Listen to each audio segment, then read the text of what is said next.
Bonsoir chers amis, nous avons dans la parashat Yitro les Aseret Adibrot, incorrectement traduit en français par les 10 commandements, parce qu'il y a plus que 10 commandements dans les 10 paroles. Ces Aseret Adibrot apparaissent donc dans la parashat Yitro et sont répétés dans la parashat Vaetranan, avec plusieurs variations. Or, nous savons que les Aseret Adibrot n'ont été dites qu'une seule fois. Alors, qu'est-ce qui a été dit exactement? Ce qui apparaît dans Yitro ou les formulations différentes, quelquefois qui ont été dites dans Vaetranan? Nous connaissons tous l'explication de nos Chachamim qui disent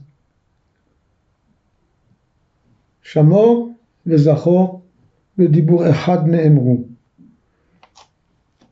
Il y a marqué Zachor et Yom HaShabbat Lekadsho, souviens-toi du jour de Shabbat pour le sanctifier, et Shamor et Yom HaShabbat Lekadsho. Observe, respecte le jour du Shabbat pour le sanctifier. Eh bien, nous explique les Chachamim, Akadosh Baruch Hu a dit Shamor et Zachor bedibur echad, en une seule parole. Ce que la bouche humaine n'est pas capable de dire un cha et za en même temps, un chor et mort en même temps. Akadosh Baruch Hu est capable de tout, bien évidemment.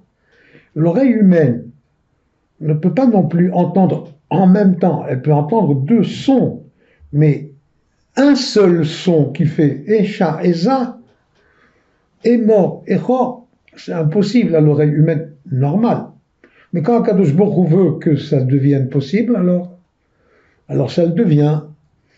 Donc, toutes ces formules, quelques-unes, que nous trouvons différentes dans la parashat Vaetranan par rapport à Yitro, en fait, elles ont été dites une seule fois, en une fois.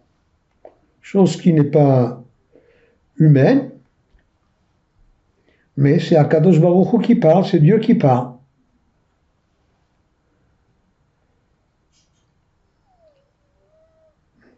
Nous devons comprendre que si, sur le plan technique, les termes sont dits en même temps, c'est qu'ils véhiculent le même message, mais le même message qui peut être présenté sous une forme ou sous une autre. Mais le fond doit bien évidemment être le même. Alors, nous allons essayer ce soir d'étudier une des différences concernant justement le Shabbat. Dans Parashat Yitro, nous lisons Zachor et Yom HaShabbat Lekadesho, souviens-toi du jour de Shabbat pour le sanctifier, Sheshet Yamim Ta'avot, 6 jours tu travailleras, Ve'asit Hakol Melachtecha, et tu feras tout ton travail. Ve'yom HaShevi'i, le 7e jour, Shabbat, l'Hashem Elokecha sera Shabbat pour Hachem ton Dieu. Lo ta'aseh kol melacha, tu n'y feras aucun travail. Ata, uvincha, uvitecha, toi, ton fils, ta fille, avdecha, va'amatcha, ton serviteur, ta servante, uvemtecha, et ton animal, vegerecha asher bisharecha, ainsi que le prosélyte qui se trouve dans tes villes. Pourquoi? Qui? Sheshet yamim asa Hashem et hashamayim et haaretz. Car durant 6 jours, Hashem fit le ciel et la terre, et hayam, et kol asher bam, l'océan et tout ce qu'ils contiennent. Vayanach, vayom hashvi'i, pour ne pas dire il se reposa, Hashem n'a pas besoin de repos. On va dire il cessa le 7e jour. Al-Ken, c'est pourquoi Beirach Hashem, Hashem a béni, et Yom HaShabbat, le jour du Shabbat, Vaïkadesheu, il l'a sanctifié. Voilà le texte du Shabbat dans Seret Adibrot de Parashat Yitro. Lisons maintenant le texte dans les Aseret Adibrot de Parashat Vaetchanan, Shamor et Yom HaShabbat, les cas de chaud. Shamor. Veille sur le jour du Shabbat pour le sanctifier. Ka'asher tzivecha Hashem Elokecha, comme Hashem ton Dieu t'a ordonné. Oui, puisque le Shabbat en fait avait déjà été ordonné avant que les Bnei Israël se retrouvent sur le mont Sinaï. Plutôt, quand la manne leur avait été donnée, on leur avait déjà ordonné le Shabbat. Donc, comme Hachem t'a ordonné. 6 jours tu travailleras, tu feras tout ton travail. Le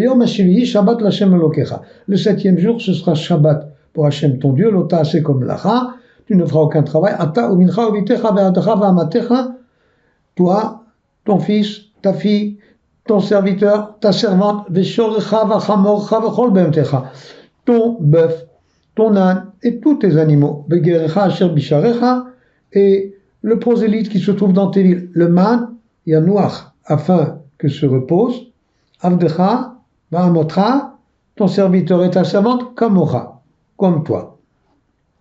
Jusque-là, ce n'est pas exactement les mêmes mots, mais au niveau de la raison, pourquoi Kadosh Baruch Hu nous a donné Shabbat, on n'a pas encore vu la raison qui est donnée dans Parashat Vaetchanan. C'est maintenant. Vezacharta, et tu te souviendras que tu étais esclave en terre d'Égypte.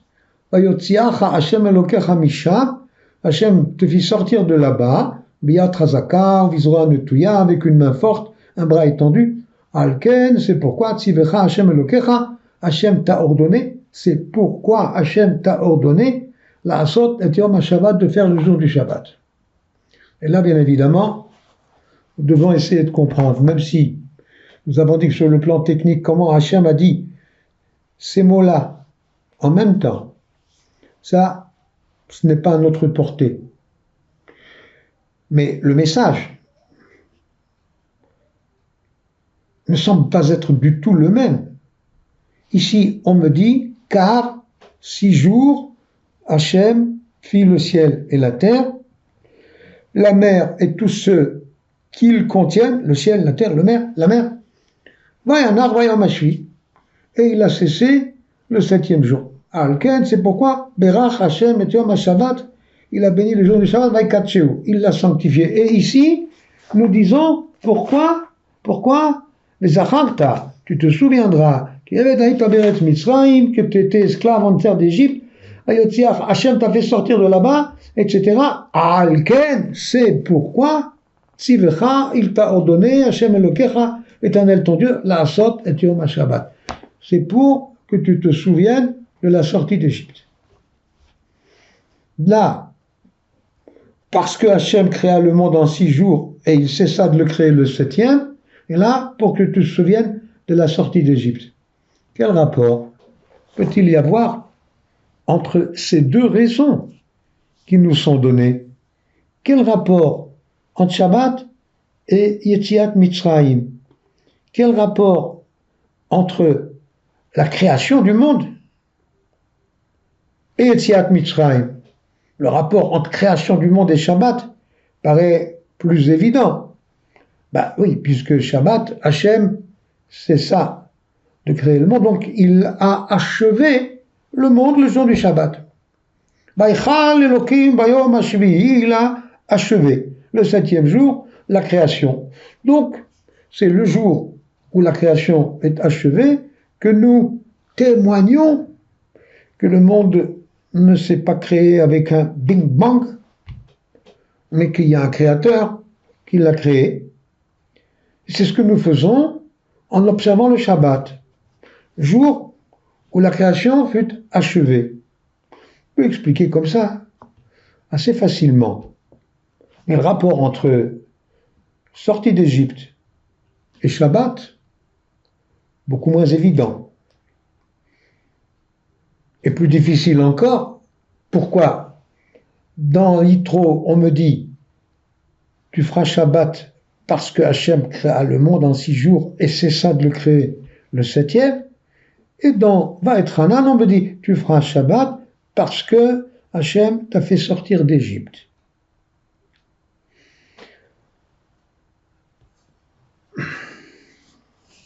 Nous avons un des grands sages de fin 19e, début 20e, le Beit HaLevi. Dans son commentaire sur Parashat Bereshit, il nous dit que, en vérité, il n'y a aucune différence réelle entre ce qui s'est passé les 6 premiers jours et ce qui se passe à partir du premier instant du Shabbat. Aucune différence.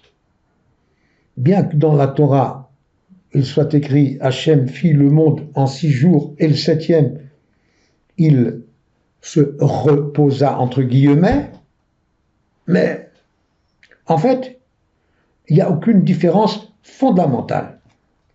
Pour la raison suivante.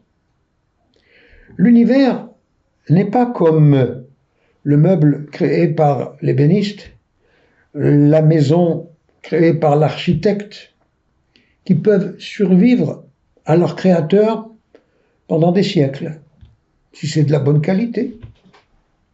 Nous avons des bâtiments qui datent du Moyen-Âge, qui tiennent toujours. Nous avons des meubles qui durent des siècles. L'artisan qui les a créés n'est plus là, mais la chose créée perdure. Elle continue à exister sans l'artisan. Pour l'univers, il n'en va pas de même, mais pas du tout. L'univers est en fait recréé à chaque instant. La seule différence qu'il y a entre ce qui s'est passé dès le premier instant du Shabbat et qui continue, et ce qui s'est passé avant, c'est que avant, ce qui a été créé n'existait pas auparavant. C'était nouveau. Alors que ce que Hachem crée depuis le premier instant du premier Shabbat, c'est sur le modèle de ce qui existait auparavant. Et c'est tellement similaire que nous avons le sentiment d'une continuité, comme si la chose existait d'elle-même, comme ces pauvres gens, ces pauvres ignorants qui ont pensé, une fois qu'Hachem a créé le monde, il s'est retiré dans les hauteurs et il le laisse fonctionner tout seul. Et nous disons dans notre fila chaque matin, Mechadesh betuvo bechol yom tamid maaseh bereshit, HaKadosh Baruch Hu renouvelle chaque jour, en permanence, l'heure de la création. Devarcha Hashem nitzav bashamayim. Ta parole, Dieu, elle est présente dans le ciel. Et cette même parole qui a créé, Vayomer Elokim yehi or, Dieu a dit que la lumière soit, Vayomer Elokim yehi rakia, qu'il y ait le firmament. Cette même parole résonne à chaque instant pour recréer l'univers tel qu'il a été créé les 6 premiers jours. Donc en fait, ce qui se passe à partir du premier instant du Shabbat, c'est une recréation sur le modèle exact de ce que Hachem avait déjà créé auparavant. Mais il s'agit bien d'une nouvelle création. Et quand nous observons le Shabbat, c'est non seulement pour témoigner que le monde ne s'est pas créé avec un Big Bang, mais qu'il y a un créateur qui l'a fait sortir du néant, ex nihilo. Il n'y avait rien, ni espace, ni temps. Et HaKadosh Baruch Hu, parce qu'il l'a voulu, Bereshit bara Elokim, il a créé l'espace-temps. Mais ça continue. Simplement, au départ, il n'y avait rien, puis il y a eu.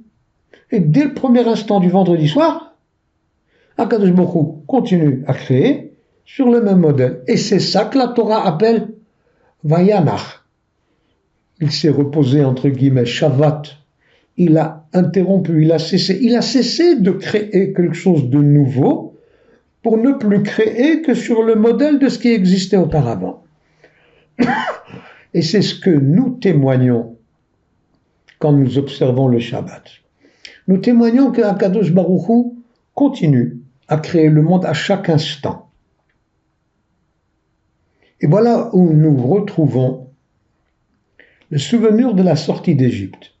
Parce que ce qui s'est passé en Égypte avait un but essentiel qui est clairement écrit dans les parachiotes de Shemot, Ba'era, Bo, Beshalach, les premières parachiotes du Sefer Shemot.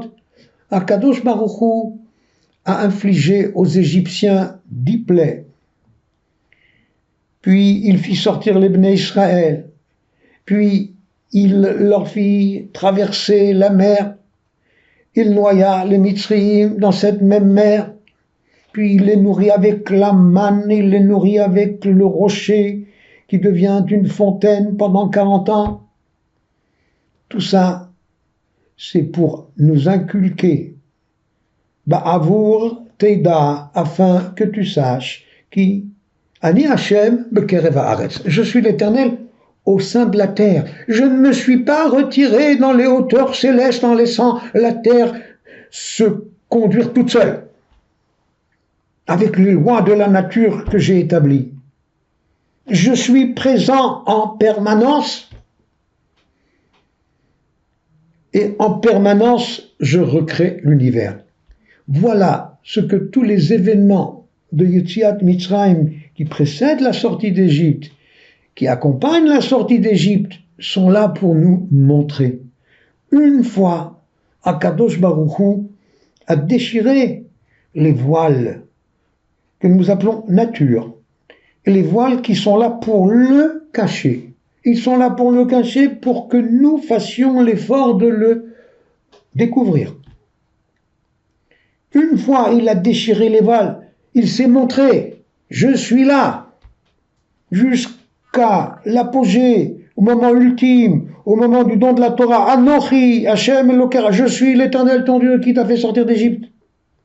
Devant cette multitude du peuple juif, qui sont probablement 3 millions de personnes, qui ont tous assisté à tous ces miracles et au dévoilement final d'Akadosh Baruch Hu. Pour savoir, il n'est pas là-haut, il est toujours là, et tout le temps. Ça, c'est ce que Yetziat Mitzrayim vient nous enseigner. Et donc, dire que le Shabbat est là pour nous rappeler que le monde a été créé pendant 6 jours, non pas seulement, que le monde continue à être créé depuis le premier instant du Shabbat, et il est recréé à chaque instant.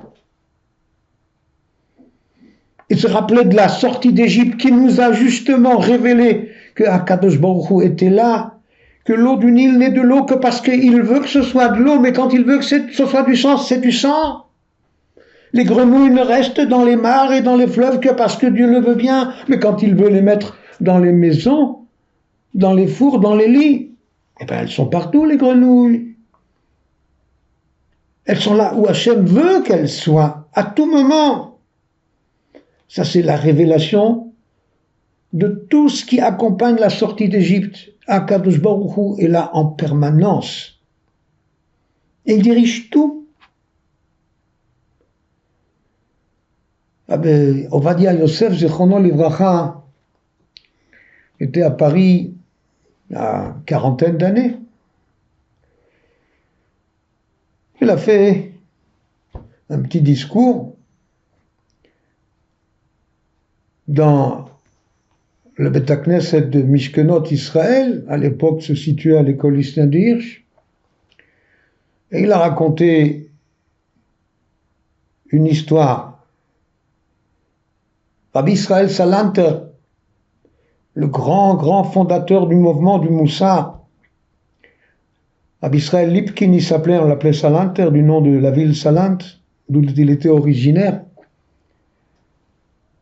est resté à Paris quelques années pour essayer de renforcer le judaïsme parisien. Quand il est retourné en Lituanie, ses élèves se sont regroupés autour de lui. Il a remarqué qu'il y en avait un qui était absent. Il s'est renseigné sur son compte. On lui a dit que cet élève avait tout lâché. Il avait quitté les voies de la Torah. Il était devenu un homme très riche, mais plus aucun lien. Rabbi Israël Salanter a pris son adresse. Il est allé sonner à sa porte. Il a été reçu par un laquais. C'était une très très belle maison, très riche. Le laquais a dit oui, bon, monsieur Barbu, pas habitué. Dites à votre maître que Israël Lipkin voudrait le voir. Le valet va chez son maître, le maître se précipite.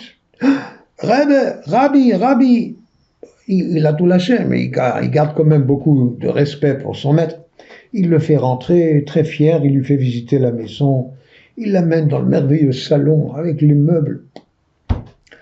Et il l'installe, on converse un petit peu à droite à gauche, et puis le Rav qui lui demande qu'est-ce qui s'est passé.